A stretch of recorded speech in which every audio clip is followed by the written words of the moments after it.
Gloire à Dieu. Alléluia à celui qui nous a sauvés. Bonjour, bonjour, bonjour chez vous.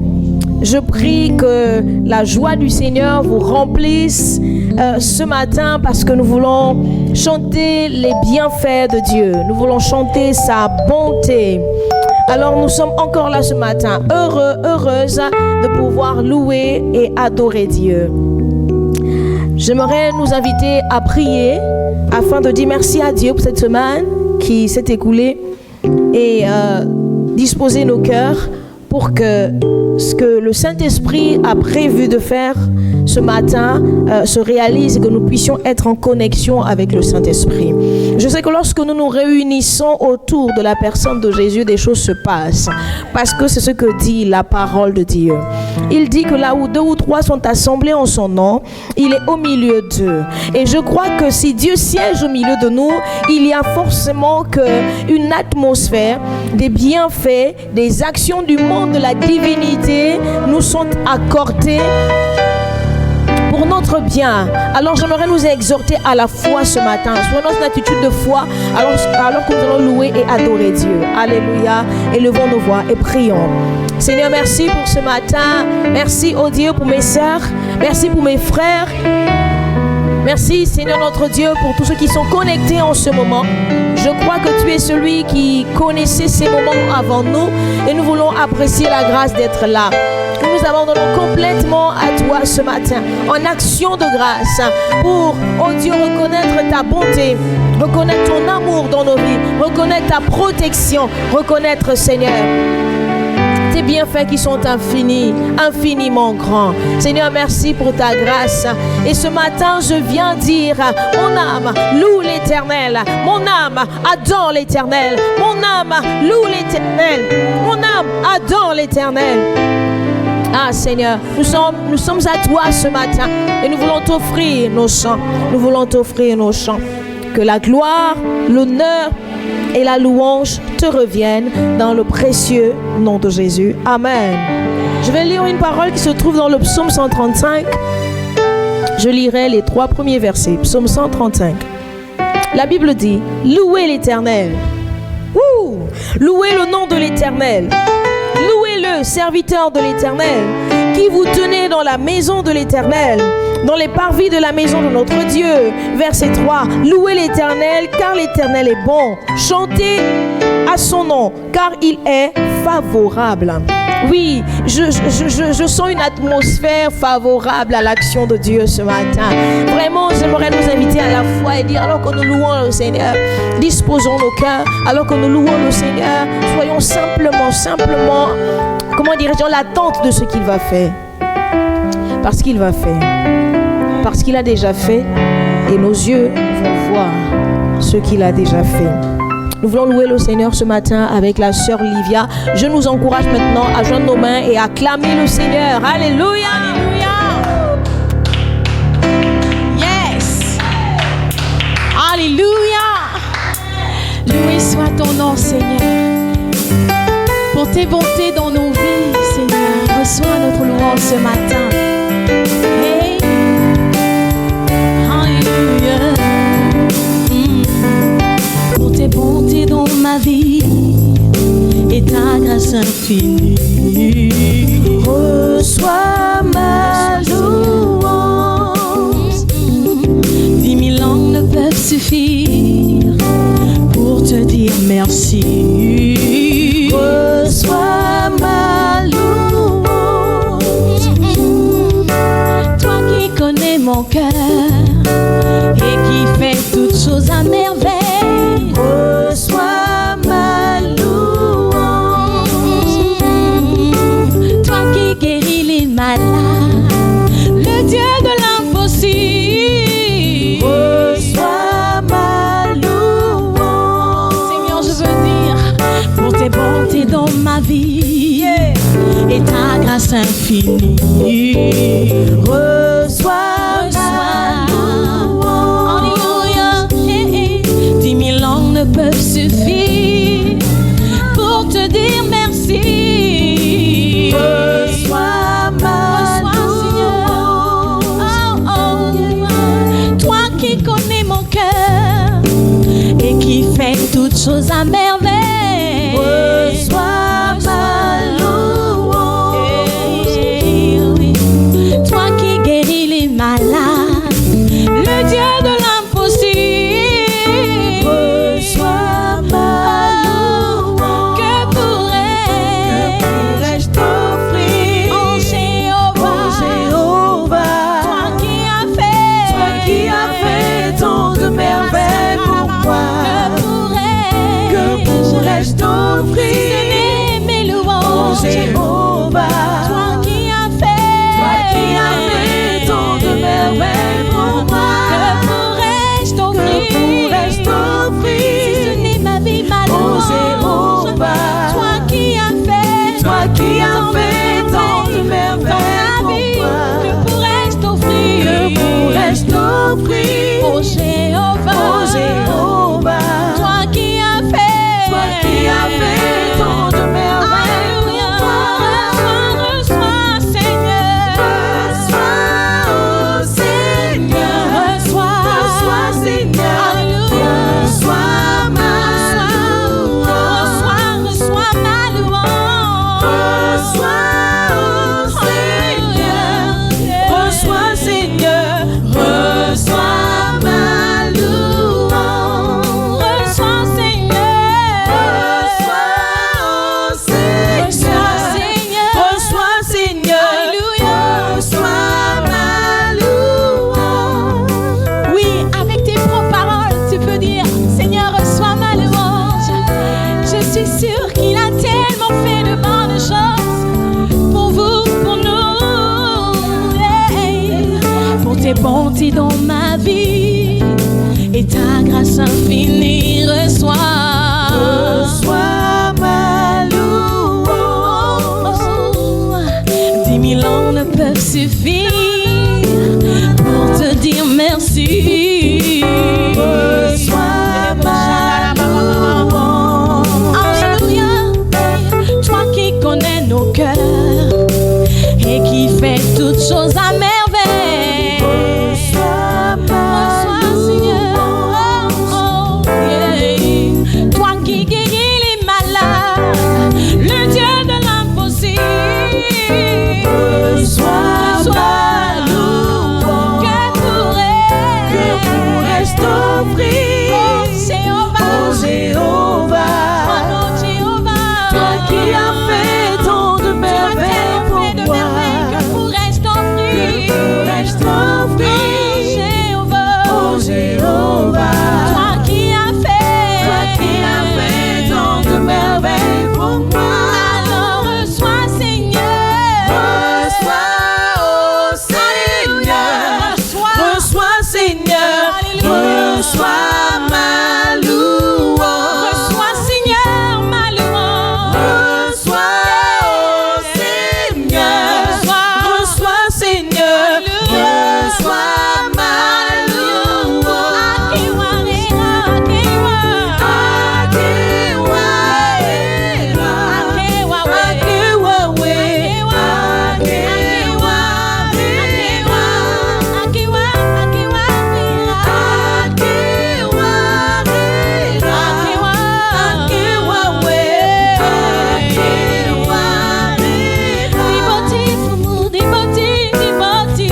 Combien di beauty Merci Seigneur.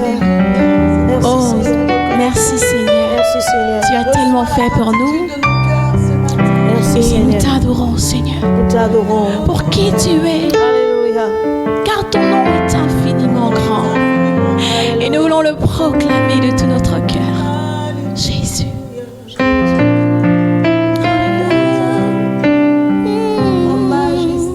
Yeah. Alléluia. Ton nom s'élève en majesté au-dessus des cieux.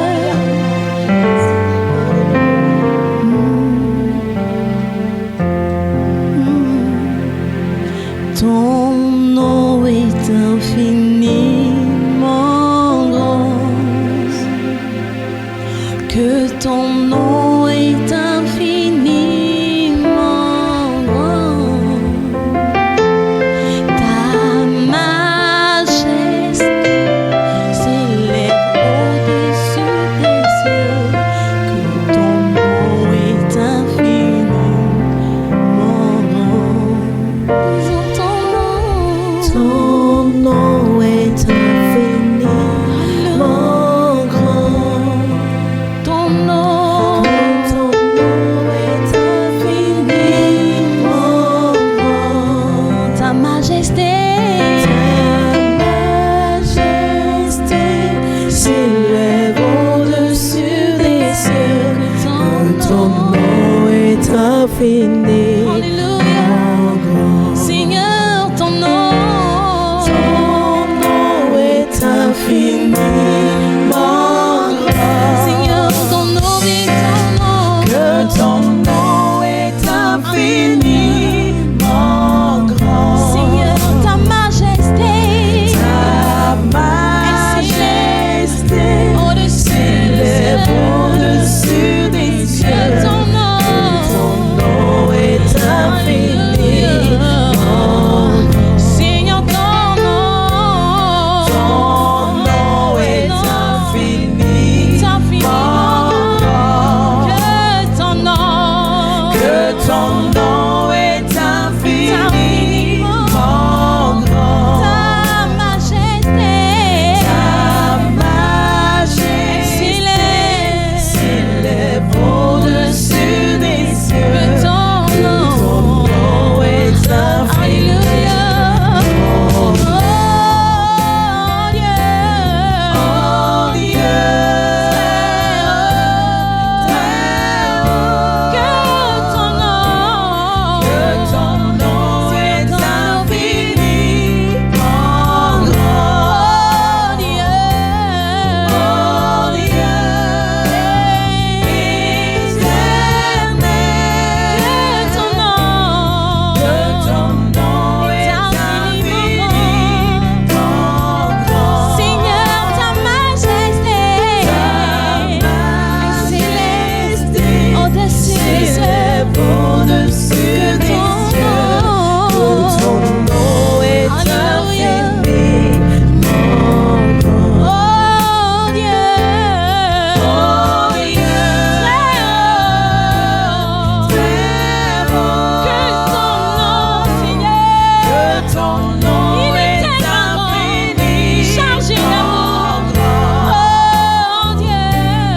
Oh Dieu, Éternel. éternel, Que ton nom. que ton nom est infiniment grand. Nous crions oh Dieu, oh Dieu. Très haut. Que ton nom, Seigneur Jésus. Que ton nom est infiniment infiniment grand. Oh Dieu. Oh Dieu, Éternel. éternel, Que ton nom que ton nom est infiniment grand. Seigneur, ta majesté.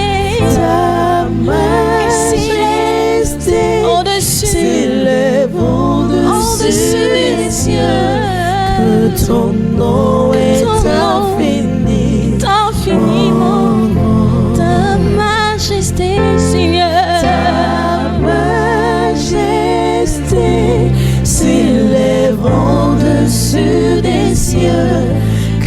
Ton nom est infiniment grand. Que ton nom est infiniment grand dans nos vies. Nous le réalisons et nous sommes dans la joie. Car ton nom est infiniment grand. Oh Dieu.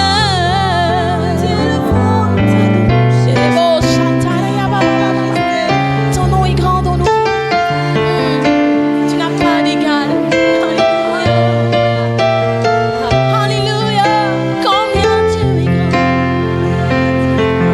est grand. Ah, nous voulons chanter combien Dieu est grand.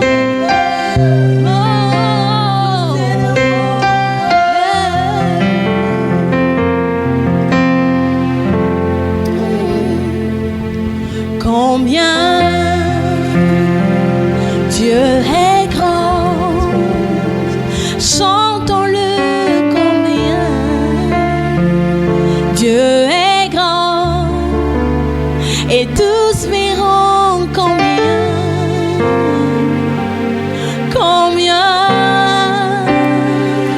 Dieu est grand.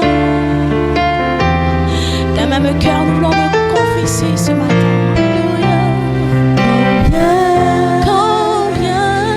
Dieu est grand. Chantons-le, Chantons-le combien il est grand dans nos vies. Dieu est grand. Oh, et nous verrons Et tous verront combien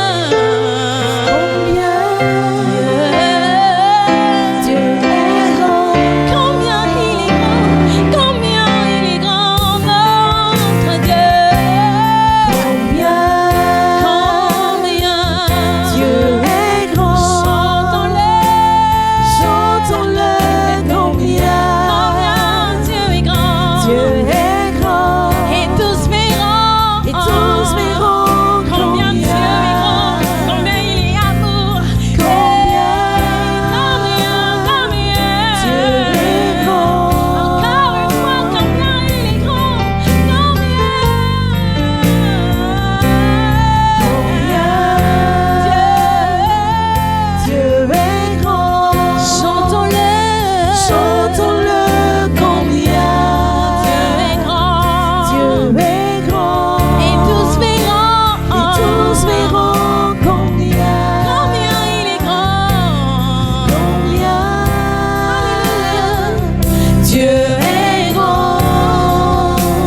glorifie, qui te glorifie, qui te glorifie, qui te glorifie, qui te glorifie, Seigneur.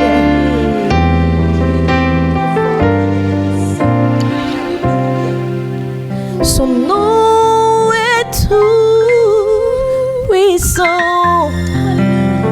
Yeah. Digne de louange. Quelqu'un veut le dire ce matin? Digne de louange. Quelqu'un veut le dire encore ce matin? Digne de louange. Digne de louange.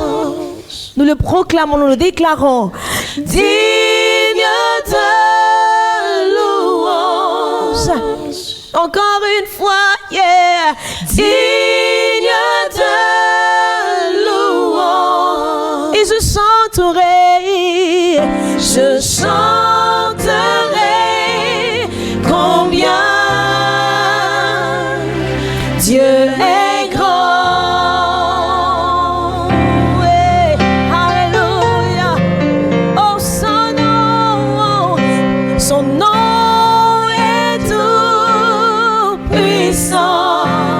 Son nom est tout puissant. Disons-le avec la foi. Son nom est tout puissant. Alors que tu déclares que son nom est tout puissant, son nom est tout quelque chose se passe. Puissant.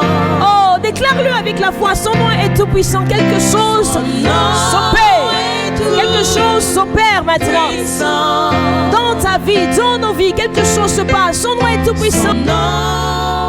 Dans les familles, dans la nation. Puissant. Son nom est tout puissant. Disons-le avec la voix. Son nom est tout puissant. Encore une fois, son nom est tout puissant. Son nom est tout puissant. Digne de louange. Digne de louange.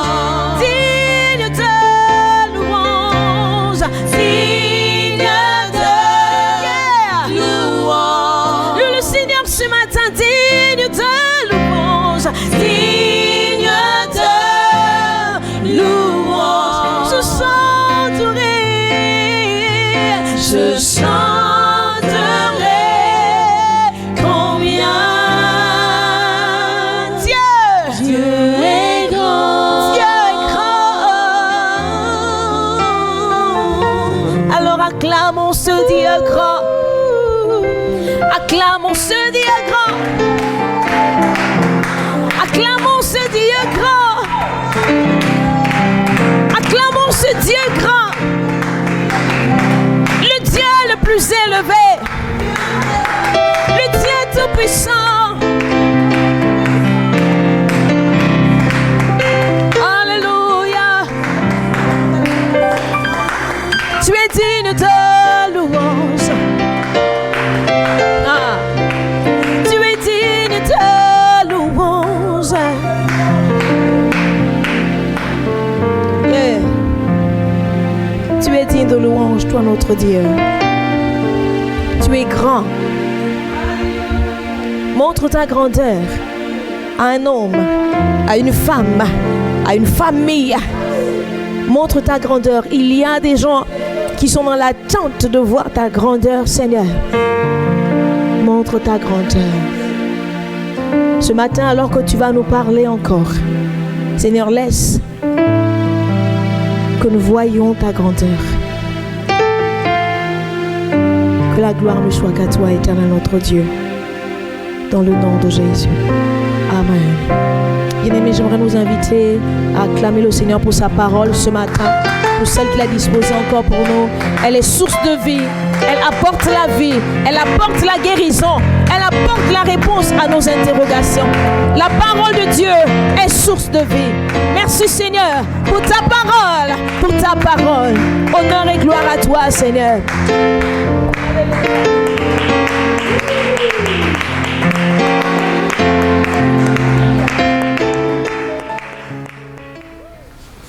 Bien-aimés dans le Seigneur, que la paix de Dieu qui surpasse toute intelligence soit votre partage encore ce jour. toujours un privilège renouvelé. Tout est grâce. Dieu est bon tout le temps. Et nous voulons lui rendre grâce pour ce qu'il est, pour ce qu'il fait, alors que nous voulons méditer sa parole. Tendre Père, nous nous recommandons à toi. Dispose nos cœurs et nos reins et laisse que la gloire soit à toi pour ce que tu es, pour ce que tu fais. Au nom de Jésus. Amen. Oui, bien-aimés, je voudrais revenir avec vous encore sur ce thème que nous partageons depuis un temps, la construction de notre caractère. Et il se trouve qu'il y a plusieurs réactions, plusieurs retours par rapport à ce thème et j'ai reçu plusieurs questions par rapport à ce que nous avons déjà partagé. Nous avions partagé qu'il fallait en fait en parlant de notre caractère, qu'il fallait que l'on apprenne la soumission à la volonté de Dieu. Il fallait pour notre caractère être façonné, il fallait qu'il soit appuyé sur la foi qui reconnaît que Dieu existe et qu'il est le rémunérateur de ceux qui le cherchent. Donc avoir une bonne conscience de Dieu, ce Dieu qui parle. Aux réactions que vous avez manifestées, je voudrais revenir un peu en arrière pour répondre à quelques questions qui reviennent souvent, à quelques préoccupations. En fait, ce matin, je voudrais donc m'arrêter sur une question, celle de la personnalité et du caractère. Je veux dire, la personnalité n'est pas le caractère. Par rapport aux questions qui m'ont été posées, j'aimerais dire ceci, la personnalité n'est pas le caractère. Oui, nous faisons souvent très facilement la confusion entre le caractère et la personnalité. Mais je crois qu'avoir du caractère est très différent que d'avoir de la personnalité. Même si je dois admettre que la différence est subtile et que la plupart des gens s'y méprennent souvent. Les gens confondent la personnalité et puis le caractère. D'ailleurs, la grande majorité des livres qui traitent du leadership parlent davantage de la personnalité. En fait, comment travailler notre personnalité pour être un bon leader. Et la plupart du temps, ces ouvrages ne sont pas chrétiens. Lorsqu'ils ne sont pas chrétiens, la plupart du temps, ils sont limités à parler de notre personnalité. Oui, c'est vrai que lorsque nous observons des leaders, des caractéristiques ressortent des leaders. Oui, ce sont des meneurs, ce sont des personnes qui sont de grande influence, des personnes qui peuvent conduire les autres. Oui, c'est cela que l'on retient souvent du leadership. Et puis, donc, pour aider les personnes à être de bons leaders, eh bien, souvent les ouvrages nous aident à être un influenceur, à être quelqu'un qui sait prendre la parole, quelqu'un qui travaille sur sa personnalité. Mais cela ne suffit pas en fait. Lorsqu'on est chrétien, je fais une différence entre la personnalité et le caractère. Et c'est la question à laquelle j'aimerais répondre parce qu'elle revient souvent et je comprends que les gens ont toujours du mal avec cela. Je vais vous raconter une petite histoire. En fait, il s'agit d'un parent d'élève. Dans nos écoles, El Elyon, nous avons pour habitude dans notre fonctionnement d'encourager la formation du caractère, ce qui est la vision aussi des ministères Flot d'eau vive, bâtir le caractère chrétien. Et dans les écoles que nous fondons, nous mettons un accent très particulier sur la formation du caractère, parce que nous croyons que le caractère c'est la destinée et que ce caractère doit être façonné selon Dieu. Et donc c'est pourquoi nous mettons vraiment un accent sur ces enseignements-là que nous avons commencé cette série d'enseignements, construire notre caractère. Donc à l'école, nous le faisons aussi avec les enfants et dès le bas âge, nous leur apportons non seulement la connaissance académique, mais nous ne nous limitons pas là. Nous disons que un enfant, pour l'instruire selon les voies du Seigneur, ce n'est pas seulement lui apprendre la connaissance académique, mais bien au contraire et bien plus, c'est le savoir-être. Et donc, ça passe par la formation du caractère. Et donc, les enfants sont formés à développer les caractères qui étaient en Christ Jésus. Et tout au long de l'année, ils sont formés à retenir, à étudier et à manifester les 60 traits de caractère, 60 traits parmi tous les caractères qu'a manifesté le Christ Jésus. Et Et donc, chaque semaine, ils sont encouragés à développer, à se concentrer sur un trait de caractère. Et puis, un des parents d'élèves, ayant constaté année après année les récompenses que l'on donnait, parce qu'on élit à la fin, on élit à la fin de l'année celui qui est l'élite de l'année. Et celui qui est l'élite de l'année, c'est la personne qui non seulement a eu de très bons résultats au niveau académique, mais en plus des résultats académiques, a manifesté la personne de Christ dans la multiplicité des caractères qui ont été enseignés tout au long de l'année. Et donc cette personne est élue élite de l'année. Et puis, donc d'année après année, un parent était avec nous. Et puis après 3 ans à peu près, elle a commencé à faire son bilan ou sa critique en disant, ici, bon, c'est très bien les caractères chrétiens, c'est très bien les valeurs, c'est très bien l'élite que vous élisez, mais moi, je suis convaincu que mon enfant, qui a un tempérament un peu chaud, qui pourtant qui a un tempérament un peu chaud, ne va jamais être élu élite élite de l'année pour l'année académique de l'école. Parce que quand je regarde le pasteur Jean-Marie, c'est seulement son analyse, c'est comme ça qu'il réagit. Dit, quand je regarde le pasteur Jean-Marie, il est calme, tempéré,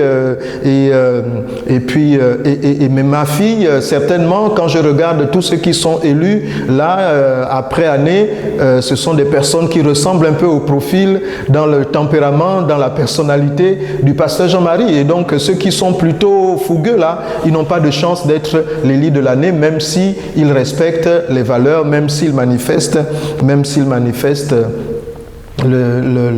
les valeurs chrétiennes et le trait de caractère. Et donc son analyse était celle-là, de dire que finalement vous avez un type de leader et vous avez un type de personnalité. Et donc cette personne, je crois qu'elle faisait une confusion entre la personnalité et le caractère.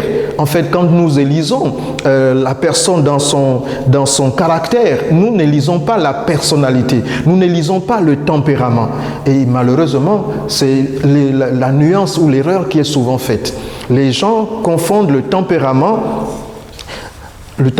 qui est aussi la personnalité, et puis le caractère. D'ailleurs, pour la petite histoire, ce n'est pas le pasteur Jean-Marie qui vote, qui élit, qui désigne la personne qui va être l'élite de l'année. C'est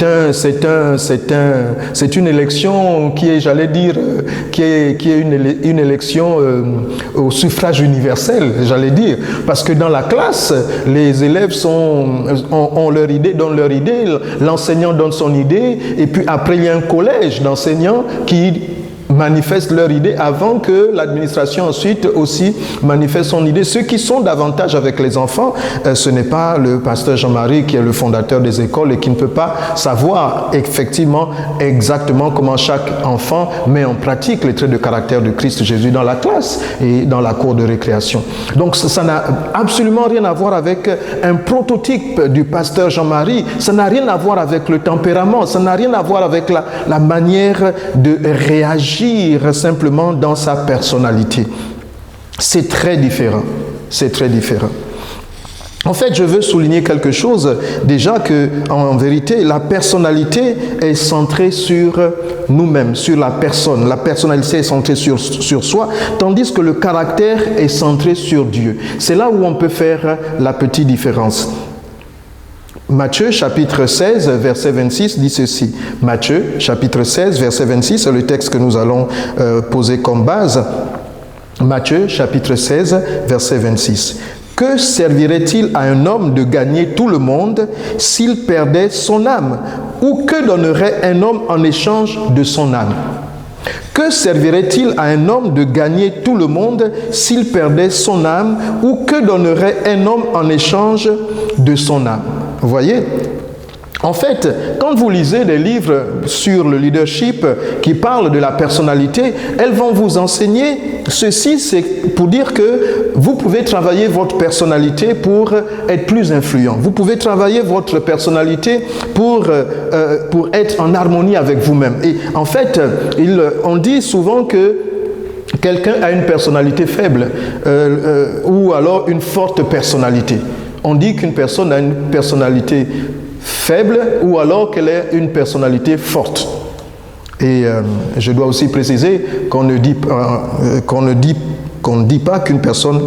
ou parfois, à cause de la nuance aussi, parfois quelqu'un peut dire il a un faible caractère. Mais quand ils disent quelqu'un a un faible caractère, en vérité, on fait plus allusion à la personnalité. Pourquoi? Parce que et lorsque ces ouvrages vont vous apprendre à travailler sur votre personnalité, qu'est-ce qu'ils vont vous dire? Ils vont vous dire vous avez une faible personnalité parce que vous êtes influençable. Celui qui a la faible personnalité, c'est celui qui ne s'affirme pas lui-même et qui est davantage influencé par les autres, par les goûts des autres, les idées des autres. Il veut davantage plaire aux autres, il veut davantage plaire à la société. Il n'a pas toujours son point de vue propre, il n'est pas toujours prêt à défendre son point de vue quitte à être minoritaire. Non, quand il se retrouve minoritaire, il se fond dans la masse et il préfère faire comme tout le monde. Il préfère être presque fondu dans la masse, quasiment fondu dans la masse. Alors que celui qui a une forte personnalité, ça va être le contraire. Il veut que même dans la masse, ce soit lui que l'on distingue, il veut ressortir, il veut que son point de vue soit considéré. Il veut que son point de vue soit même pris comme référence. Il veut être la référence. Il veut être le meneur. Et celui qui a la forte personnalité. Et donc, ces ouvrages vont nous demander de travailler notre personnalité. Ils vont partir du principe que celui qui a une faible personnalité, c'est celui qui, dans son enfance, dans son histoire, a vécu des expériences qui étaient peut-être désobligeantes et qui lui ont fait perdre un peu de confiance en soi, un peu de confiance de lui-même. Et donc, quand quelqu'un manque un peu de confiance, on va dire qu'il a une faible personnalité. Il manque de confiance, il manque d'assurance. Et c'est un peu comme cela que ces ouvrages qui vont travailler sur la personnalité vont amener le problème. Ils vont dire, pour travailler, il faudrait qu'on puisse vous ramener à prendre non pas comme référence les autres, non pas comme référence une autre personne ou la société, mais comme référence vous-même. Donc vous devez apprendre à déjà trouver votre plaisir en vous, avoir un idéal, avoir un goût, avoir un plaisir. Et donc elles vont essayer de vous ramener à travailler votre ego, votre appréciation de vous-même, et va plutôt vous amener à mettre en priorité vos sentiments, vos émotions, votre désir, votre plaisir, votre autosatisfaction. C'est cela un peu que les thérapies sur la personnalité se basent. Elles cherchent à développer votre ego, votre sensation de bien-être par rapport à vous-même, votre appréciation de vous par rapport à l'environnement. Certes, il peut arriver que des personnes, à cause des expériences qu'ils ont vécues, ont une mauvaise estime d'elles. Mais encore, pour dire par rapport au verset que nous avons lu, ce Matthieu chapitre 16, verset 26, si nous travaillons à juste et à chercher à avoir une meilleure estime de nous-mêmes, il y a une différence à cela avec le caractère. Le caractère, lui, nous façonne pour la destinée. Le caractère, lui, nous façonne selon le plan de Dieu. C'est pourquoi dans notre première intervention, lorsque nous avons parlé de construire le caractère, nous avions dit que le premier pilier qu'il faudrait développer, c'est la soumission à notre Dieu. La soumission au Dieu qui nous a créés, qui nous a fait, qui nous connaît et qui sait ce qui est bien pour nous. Parce que si nous sommes satisfaits en nous-mêmes, est-ce là la mesure qui nous garantit que tout va bien? La Bible dit, à quoi sert-il de gagner le plus grand nombre, de gagner tout le monde? Ça veut dire, vous allez par votre leadership entraîner des gens vont commencer à vous aimer, des gens vont commencer parce que vous avez insufflé une mode, vous avez influencé un nouveau concept et les gens vous prennent pour un leader et vous suivent, une façon de faire. Mais si cette façon de faire ensuite vous amène à vous perdre vous-même, la question est de savoir alors comment est-ce que on peut être heureux à gagner tout le monde et à perdre notre âme. Un homme ne peut pas donner, que donnerait un homme en échange de son âme, de son âme. Et donc, c'est important. C'est là où nous faisons la nuance, pour répondre un peu aux nombreuses questions qu'il y a eu. La personnalité n'est pas le caractère. Donc, quand nous disons que nous voulons construire notre caractère, nous parlons de notre être et des valeurs qui nous aident à être conformes à l'image que Dieu veut de nous. J'aimerais en fait nous aider en prenant un personnage biblique. Au passage, nous avons écrit un ouvrage. Notre premier ouvrage, c'était André, Pierre et l'autre. Dans cet ouvrage, nous parlons un peu de la personnalité et du caractère, en fait, pour expliquer que le Seigneur, malgré nos différentes personnalités, Dieu nous utilise, et ce qui est important, c'est d'être façonné dans notre caractère, parce que Dieu utilise toutes les personnalités. Vous savez très bien qu'il n'y a pas de mauvaise personnalité, en fait. Il n'y a pas de mauvaise personnalité. J'allais dire qu'il n'y a que de mauvais caractères.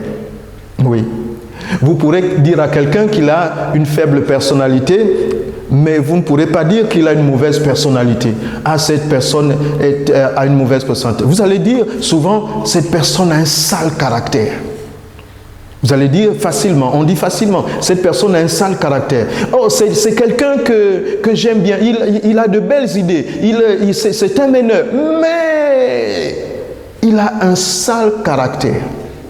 Oui. Alors, si quelqu'un est un meneur et qu'il a un sale caractère, ce qui va se passer, effectivement, c'est qu'il pourrait se perdre. Oui, il pourrait se perdre lui-même.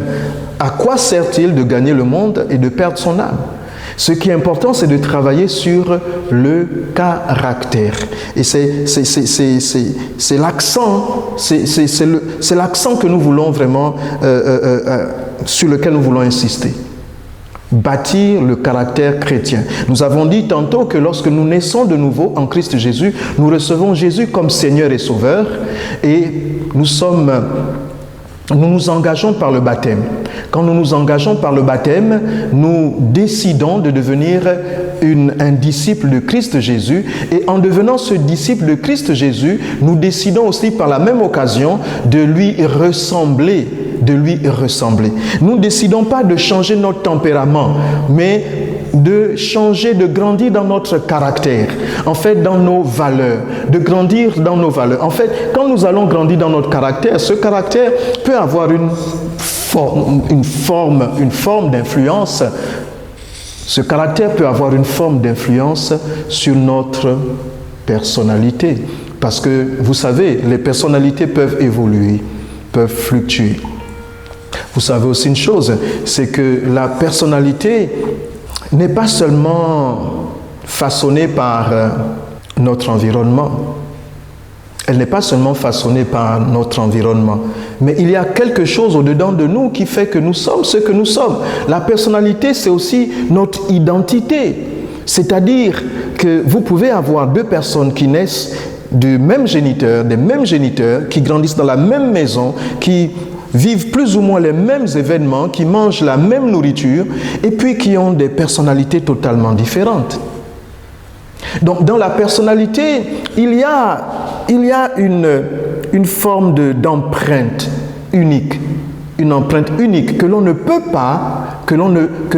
pas forcément changer. C'est-à-dire, cette spécificité que nous avons n'est pas forcément le bien ou le mal, mais c'est notre empreinte, c'est notre spécificité, ce qui va faire notre particularité. Et sur la base de notre particularité, dans cette particularité, il y a des expériences moins bonnes ou extraordinaires que nous avons vécues, qui font partie de notre histoire. Mais cette spécificité que nous avons, c'est ce que le Seigneur lui-même nous a donné et qu'il n'est pas venu particulièrement condamner ou changer. Je ne sais pas si ça a du sens pour quelqu'un, mais laissez-moi prendre un exemple. Je disais que je m'appuyais sur un personnage. Nous allons prendre le personnage d'André. Prenons le personnage d'André, qui est un personnage biblique. André pour vous raconter un peu, André est l'un des premiers disciples, ou pour ne pas dire vraiment l'un des stricts premiers disciples. Lorsque nous lisons l'évangile de Jean, nous nous rendons compte au chapitre 1er et 2 que en fait il y a 2 disciples qui ont vu Jésus, qui ont été chez Jésus avant que Jésus ne choisisse même ses apôtres. Et il s'agit d'André, qui est cité nommément par Jean, et puis l'autre disciple qui reste anonyme parce qu'il est l'auteur lui-même de l'évangile de Jean, donc en vérité qui est Jean lui-même. Et donc Jean et André sont ces disciples-là que Jean le Baptiste à qui Jean le Baptiste a montré le Christ Jésus en disant « Voici celui dont j'ai parlé, qui est l'agneau qui ôte le péché du monde ». Et donc, quand André et Jean vont aller passer la journée chez Jésus, c'est ceux-là qui vont ensuite aller voir leurs frères pour leur apporter l'évangile en disant « Nous avons trouvé le Messie ». Mais s'agissant d'André, quand on regarde André parmi les apôtres, quand bien même nous, en lisant les Écritures, nous savons qu'il y a 4 apôtres qui sont dans le sein particulier de Jésus. Il s'agit bien d'André, de Jacques, Jean et de Pierre. Et André et Pierre sont frères, Jacques et Jean sont aussi frères.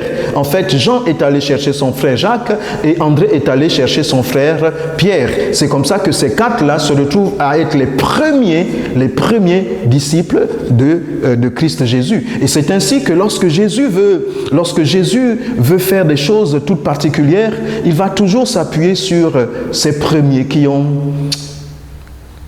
eu la révélation en premier ou qui ont passé plus de temps d'intimité avec lui.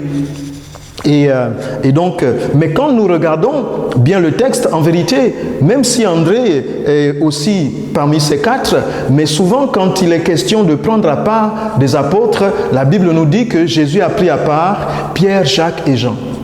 Jésus a pris à part Pierre, Jacques et Jean. Quand il était question de ressusciter la fille de Jairus, quand il était question de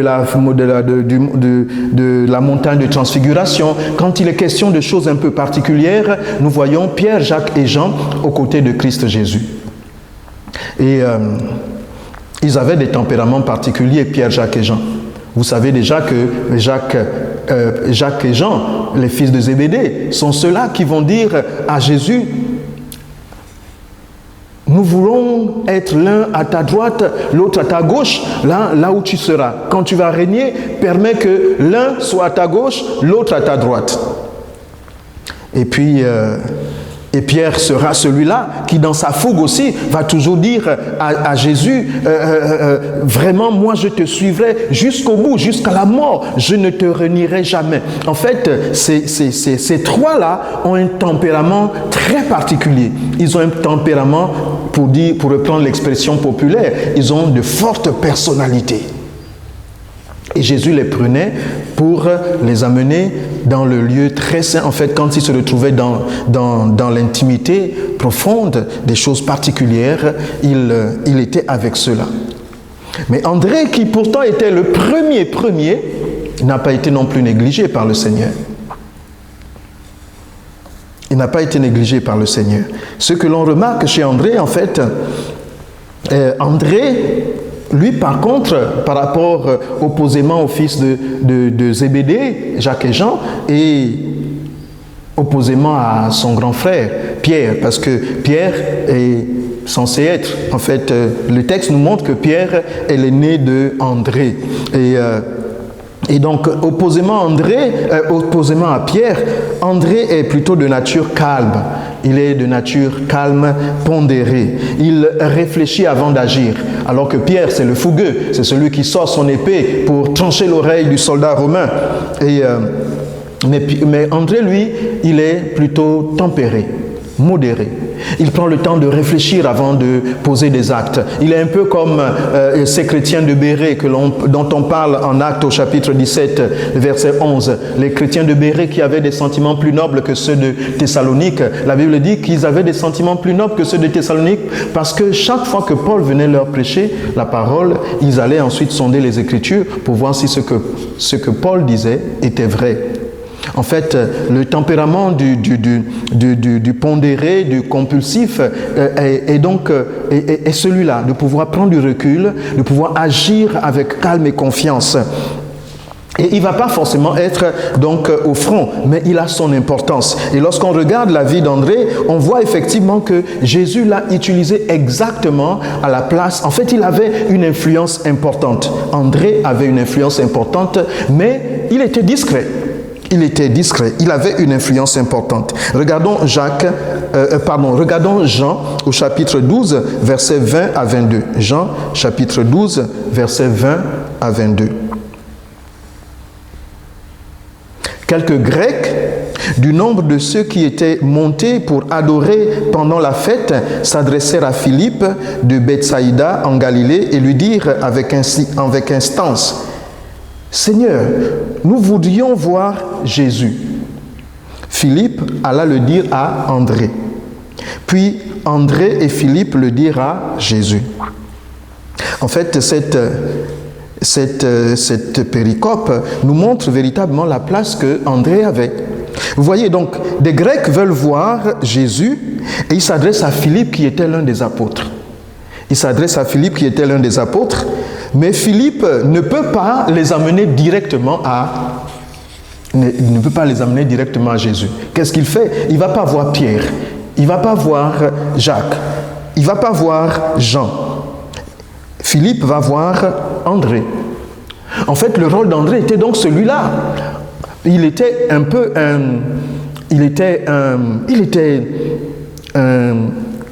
j'allais dire gardeur du temple. Non, en fait, il gardait les arrières, voilà. Il était quelqu'un qui organisait. Il était un responsable qui pouvait effectivement juger de l'opportunité des situations. Il pouvait analyser, il pouvait prévoir, il pouvait anticiper. C'était ça le rôle et contrairement à quelqu'un de fougueux, il était celui dans l'arrière-garde, il était celui-là donc qui pouvait effectivement coordonner. C'est par André que l'on passe pour arriver à Jésus. Philippe est obligé de passer par André et c'est comme ça qu'André ensuite emmène Philippe et ils vont parler au maître et les Grecs ensuite ont pu avoir accès.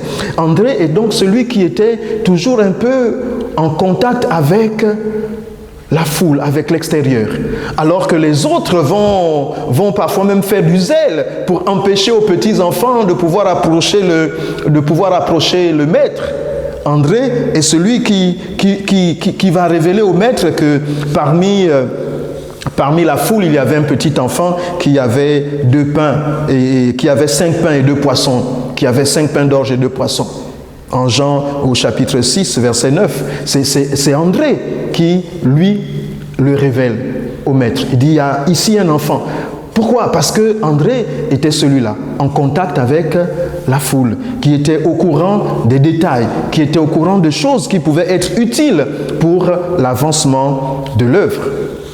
Et donc, en vérité, c'est juste pour dire, en vérité, ce n'est pas par rapport au tempérament que l'on juge le leader ou le caractère.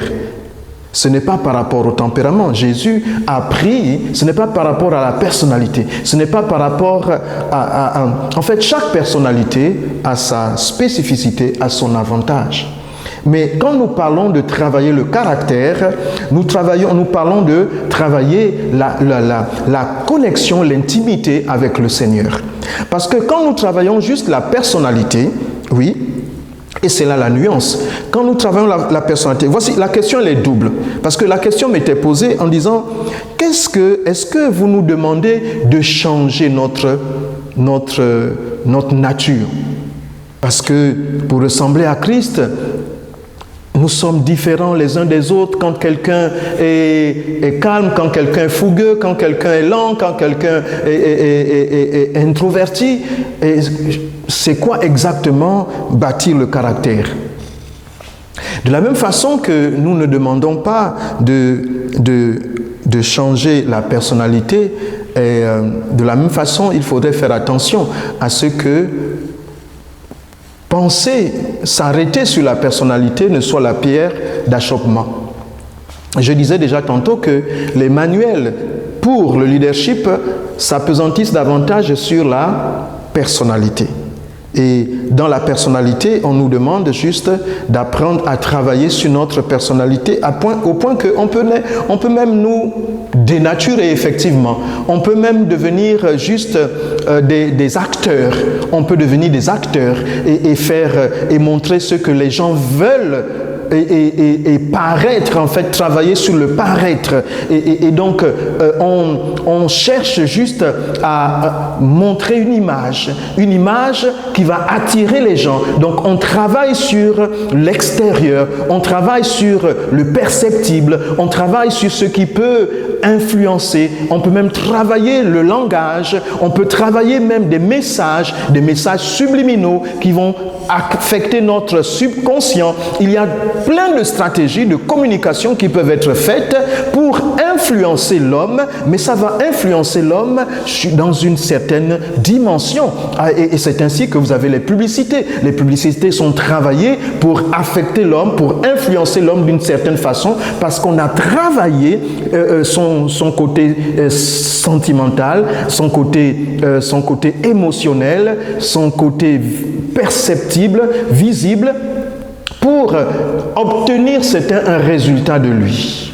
Et on va juste finalement travailler sur donc les habitudes. C'est ainsi que des chrétiens vont travailler à faire attention juste à leur comportement quand ils vont être en face des gens, quand ils peuvent faire attention à leur langage, ils peuvent faire attention à leur accoutrement, ils peuvent faire attention. Donc on peut devenir finalement aussi des chrétiens d'apparence en travaillant juste un aspect. Mais quand on parle de caractère, c'est différent.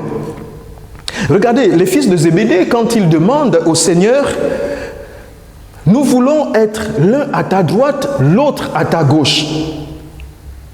Et que leur mère vient même se mêler pour faire cette intercession à Jésus. Il dit, l'un, il voudrait être à ta droite, l'autre à ta gauche dans ton royaume. Lorsque tu seras dans ton royaume, l'un voudrait être à ta gauche, l'autre à ta droite. Ça, et c'est pourquoi Jésus dit, vous ne savez pas ce que vous demandez. Vous ne savez pas ce que vous demandez. De quel royaume d'abord vous parlez?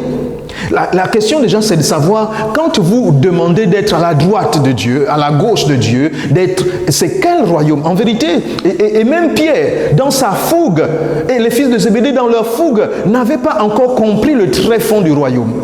Ils n'avaient pas encore compris la portée même du royaume. Ils étaient encore juste dans un royaume plus ou moins terrestre, d'apparence, de gloire selon ce monde, de privilèges, de règne, de gouvernement. En fait, ils imaginaient un peu comme si Jésus devenait roi et qu'il serait l'un à la gauche, à la droite. Oui, c'était pour des situations de privilèges. Premier ministre, chef du gouvernement. Ministre de la Défense et des Affaires étrangères cumulé avec le ministère de la Justice, par exemple. Et vous le savez mieux que moi, n'est-ce pas? Et c'est pourquoi Jésus même leur dira, quand il fera la remarque, il leur dira, les chefs de nation les tyrannisent. Mais vous, qu'il n'en soit pas ainsi. Ce dont vous avez besoin, ce n'est pas de paraître, de gouverner, de régner sur les autres. Si vous travaillez, ce n'est pas pour régner sur les autres, mais vous devez apprendre à être des serviteurs. À être des serviteurs. Et donc le caractère, quand on travaille le caractère, ce n'est pas, contrairement à ces ouvrages qui nous apprennent à rechercher notre satisfaction, rechercher notre plaisir, rechercher nos propres ambitions, nos propres idéaux, nos propres désirs. Non, le caractère, c'est tout au contraire. C'est rechercher l'épanouissement selon Dieu. Rechercher la volonté de Dieu. Et c'est pourquoi je disais, notre première rencontre, je disais, la première chose, c'est se soumettre au plan divin. Parce que quand nous recherchons ce qui nous plaît, nous courons après la gloire, nous courons en fait, en vérité, après les gloires de ce monde. Et ce monde a effectivement le chic de nous amener à nous concentrer sur les plaisirs tels que lui nous les présente. La Bible dit, n'aimez pas le monde, car le monde passe et sa convoitise aussi. N'aimez pas le monde, ni tout ce qui est dans le monde. Car le monde passe et sa convoitise aussi. Mais le monde nous apprend à nous aimer. Le monde nous apprend à être mis en avant. Le monde nous apprend à aimer le beau. Le monde nous apprend, en fait, le monde nous donne des valeurs, nous donne ses valeurs. Et le Seigneur, lui aussi, vient nous donner ses valeurs. Le Seigneur vient nous donner ses valeurs. Et le Seigneur nous invite donc à vivre selon ses valeurs. Et quand nous vivons selon les valeurs du Seigneur, nous travaillons non pas notre personnalité, mais notre caractère. Nous travaillons notre caractère. Parce que les valeurs du Seigneur se trouvent intrinsèquement au fond de nous. C'est en nous que nous devons aller puiser en nous, je veux dire, dans le Christ, le Saint-Esprit. Lorsque nous avons reçu Jésus comme Seigneur et Sauveur, il nous donne son Saint-Esprit pour que nous ne vivions plus. C'est ainsi que Paul dira, ce n'est plus moi qui vis, mais c'est Christ qui vit en moi si je vis dans la chair. Je vis dans la foi au Fils de Dieu qui m'a lui-même aimé le premier et qui s'est sacrifié pour moi. Donc lorsque nous vivons selon le Seigneur, pour travailler, nous travaillons notre caractère pour apprendre à vivre, non pas selon nos plaisirs, nos émotions, notre ego, nos ambitions, nos projets. Non, ce n'est pas pour chercher notre percée, pour chercher notre élévation, pour chercher notre gloire, pour chercher notre richesse. Non, il dit qu'il faudrait apprendre à se soumettre à lui. Parce que nous avons vu effectivement où cela a mené Pierre, qui était fougueux et qui était très sûr de lui, il s'est fourvoyé. Et donc le caractère consiste non pas à changer sa personnalité, mais à rechercher le plan parfait de Christ Jésus. Donc dans le caractère, il va nous apprendre parfois à regarder comme une proie, à ne pas regarder comme une proie arrachée, le positionnement. Donc dans le caractère, nous allons apprendre donc des éléments, des valeurs. Quand nous allons façonner notre caractère, nous allons apprendre à travailler nos valeurs. Nous allons apprendre à travailler nos valeurs. C'est ainsi l'une des valeurs. Donc, c'est pourquoi nous avons dit, par rapport à la soumission, quand nous nous soumettons à Dieu, nous apprenons déjà l'une des valeurs, c'est de lui faire confiance, lui faire confiance. Et donc, la première mesure n'est plus nous-mêmes. La première mesure, le premier repère, c'est Dieu lui-même.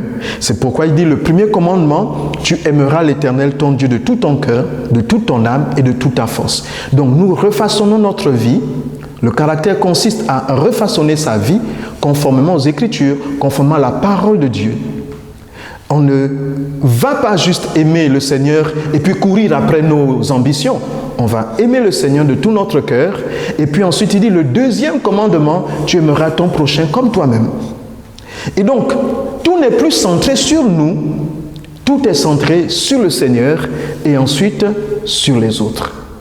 Nous voulons ressembler au Christ Jésus pour gagner les autres. Parce que nous ne pouvons pas emmener les autres quelque part où nous n'avons pas été. Il faudrait que, et vous allez remarquer cela effectivement, quand il est question de principes de ce monde, de leaders selon ce monde. Les leaders selon ce monde, ils sont de très bons leaders, effectivement, selon ce monde, quand ils ont acquis. Regardez, des personnes qui ont été champions du monde de natation, champions du monde dans une équipe de football, champions du monde en sport, quelque chose. Vous allez remarquer que les champions du monde, quand ils sont coachs, eh bien, très facilement, ils peuvent faire des champions du monde. Parce qu'ils savent quelles sont les conditions, quel est le prix, quelles sont les stratégies pour emmener quelqu'un à se surpasser et faire de lui un champion du monde. Et ceux qui n'ont pas été champions du monde auront beaucoup plus de mal. Parce qu'ils ne connaissent pas en fait la route, parce qu'ils ne connaissent pas le chemin. Et en vérité, pour bâtir notre caractère, nous ne pouvons pas y arriver si nous n'avons pas le Christ Jésus. Si nous voulons gagner les autres, si nous voulons prêcher l'évangile, nous devons d'abord apprendre à être en connexion avec Christ Jésus, connaître le Christ Jésus, et ensuite, pour emmener aux autres, leur présenter le Christ Jésus qui vit en nous, que nous avons expérimenté. Voici pour répondre un peu aux multiples questions qui m'ont été posées par rapport à cette question de la personnalité et du caractère. J'espère que nous avons éclairé quelques personnes au travers de ce court enseignement pour dire que ce qui est important pour nous, c'est de croire que le caractère, quand on bâtit le caractère change la destinée. Le caractère change la destinée. Alors que la personnalité peut changer à la limite les autres. Parce que quand vous avez de la personnalité, vous pouvez influencer, dire aux autres ce qu'ils doivent faire. Les autres peuvent faire parce qu'ils vous reconnaissent en tant que chef, de leader. Vous savez qu'il y a des personnes qui sont écoutées parce que juste elles sont dans une position de leadership reconnue légalement. C'est-à-dire que l'entreprise en a fait le chef, c'est le directeur du personnel, c'est le directeur général, c'est le directeur financier. Et quand il va dire, on va écouter, on va se soumettre, non pas parce que c'est un leader au caractère selon Dieu, mais juste parce qu'il a une position d'influence. Parce que sa personnalité est conditionnée par la loi, par les règles qui l'enveloppent, qui lui donnent un statut, qui lui donnent un pouvoir. Et les gens vont se soumettre, les gens vont faire de peur d'eux.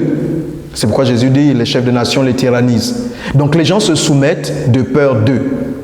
Alors, par la personnalité qui est parfois légiférée ou légalisée, on peut influencer, on peut influencer, mais par le caractère, on peut changer la destinée. Vous allez être à côté de quelqu'un, en vérité, ce qu'il faut, le caractère, c'est comment les personnes vivent, ce que les personnes ressentent, comment vous êtes en réalité avec les gens. Les gens vont percevoir très facilement la différence entre votre personnalité et votre caractère. On peut dire cette personne, elle a de la personnalité, mais elle a un sale caractère. Et du coup, les personnes ne voudront pas rester avec vous. Vous pouvez avoir une forte personnalité ou vous pouvez très bien aussi avoir une personnalité très douce et les personnes ne veulent pas de vous. Pourquoi? Parce que dans votre personnalité très douce, vous êtes fausse. Vous n'êtes pas sûr de vous. Mais ce manque d'assurance peut faire fuir les gens. Le manque de personnalité ou l'excès de personnalité, les deux. En fait, la personnalité peut avoir un effet très négatif. Le caractère ne peut pas avoir d'effet négatif. Le caractère, il est construit selon les valeurs bibliques. C'est ce que Dieu veut qui est le caractère. On a un bon ou un mauvais caractère. Il n'y a pas de caractère, qui puisse... les caractères ne sont pas comme les tempéraments. On a un bon caractère où on doit travailler notre caractère. Parce qu'il y a un type. En fait, le caractère de Christ doit être notre modèle. Alors que la personnalité, elle peut être introvertie, extravertie, impulsive, sanguin, etc. Ça, on peut gérer selon notre position. Vous avez vu, nous avons pris l'exemple d'André. Selon notre personnalité, le Seigneur sait que voici dans quoi de façon spécifique il aimerait vous utiliser. Parce que dans la personnalité, il y a une empreinte. Mais ça ne veut pas dire que nous sommes parfaits dans notre personnalité parce que le péché nous a pervertis. Donc nous devons travailler par rapport au péché. Mais quand nous ne péchons plus, nous devons travailler sur notre caractère. Quand nous ne péchons pas, nous devons travailler à ressembler à Christ Jésus. Le travail du chrétien est de travailler à ressembler à Christ Jésus. Donc non pas simplement ne pas pécher, parce qu'on peut ne pas pécher juste devant les gens, mais il faudrait que le fait de ne pas pécher devienne notre nature, devienne notre raison d'être, notre vie. Et quand c'est ainsi, ça se transparaît. Et même le caractère peut influencer ensuite notre personnalité. Quand quelqu'un manque un peu d'assurance à cause du caractère, elle va prendre plus de confiance en elle parce qu'elle ne s'appuie plus sur elle-même, mais s'appuie sur le Christ Jésus qui s'est donné, qui s'est livré lui-même pour nous.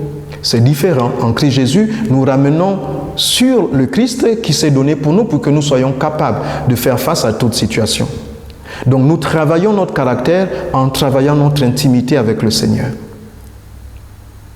La prochaine fois, je parlerai d'un autre aspect que le Seigneur attend de nous dans notre caractère. Quelque chose que nous devons vraiment travailler.